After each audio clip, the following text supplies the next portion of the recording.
కనీసం 70 కుటుంబాలు 300 పాపులేషన్ ఉండే గ్రామాలను కూడా ఎమ్మెల్యే విడిచిపెట్టడం లేదు. వారి సమస్యలను తెలుసుకునేందుకు నేరుగా శివారు గ్రామాలకు వెళ్తున్నారు. విశాఖ జిల్లా నర్సీపట్నం నియోజకవర్గం నాతవరం మండలంలోని శివారు గ్రామమైన అగ్రహారం గ్రామానికి ఆయన వెళ్ళారు. అక్కడ గిరిజనులు చెప్పిన సమస్యలను ఆయన ప్రత్యేకంగా విన్నారు. ఆర్ఓఎఫ్ఆర్ పట్టాలు, కనీసం వారు ఒక గ్రావెల్ రోడ్డుని అడిగిన ఏకైక గ్రామస్తులుగా వారిని చెప్పుకోవచ్చు.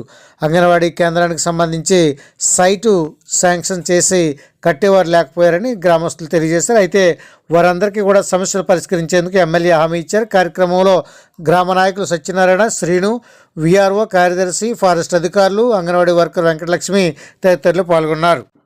అనంతరం అక్కడి నుంచి ఆయన తూర్పుగోదావరి జిల్లా విశాఖ జిల్లాకి సరిహద్దు గ్రామమైన ఎస్బీ పట్నం చేరుకొని అక్కడ ప్రసంగించారు.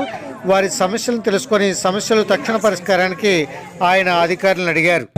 దయచేసి ఇక్కడ ఉన్న గ్రామ పెద్దలను, గ్రామ ప్రజలందరినీ కోరుతున్నాను, మీకు ఏ సమస్య వచ్చినా సరే తెలియజేసి ప్రభుత్వం పరంగా మిమ్మల్ని ఆదుకుంటామని చెప్పి మరి సందర్భంగా తెలియపరుస్తూ మరి కార్యక్రమాలన్నీ కూడా మరి వెంటనే త్వరలోనే మనం నెరవేరుస్తామని చెప్పి సందర్భంగా తెలియపరుస్తూ మరి ఈ కార్యక్రమంలో పాల్గొన్న పార్టీ నాయకులకు, పార్టీ ప్రజలకు, ముఖ్యంగా మహిళలందరికీ కూడా చేతులెత్తి నమస్కారం తెలుపుకుంటూ సెలవు తీసుకుంటాం. నమస్కారం.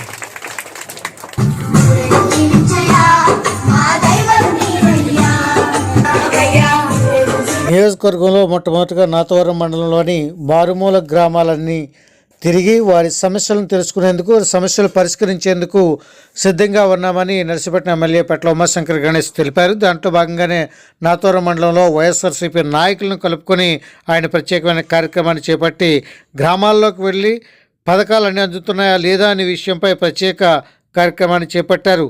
అనంతరం ఆయన విలేకరులతో మాట్లాడుతూ వైఎస్ జగన్మోహన్ రెడ్డి చేసిన పరిపాలన ప్రజలకు ఏ విధంగా అందుతుంది అనే విషయాన్ని తెలుసుకునేందుకు వెళ్ళామన్నారు. అన్ని కార్యక్రమాలు మీకు సంక్షేమ పథకాలు అందించే విధంగా చేస్తారని చెప్పి సందర్భంగా తెలియపరుస్తూ రాబోయే రోజుల్లో మరింతగా మన రాష్ట్రాన్ని, మన ప్రాంతాన్ని అభివృద్ధి చేసుకోవడానికి మీ తాలూకా పూర్తి సహాయ సహకారాలు అందించాలని చెప్పి మనస్ఫూర్తిగా కోరుకుంటూ దయచేసి మీ అందరి తాలూకా ఆశీర్వాదాలు అందించాలని మరొకసారి కోరుకుంటూ చేతులెత్తి నమస్కారం తెలుపుకుంటూ సెలవు తీసుకున్నాం. నమస్కారం.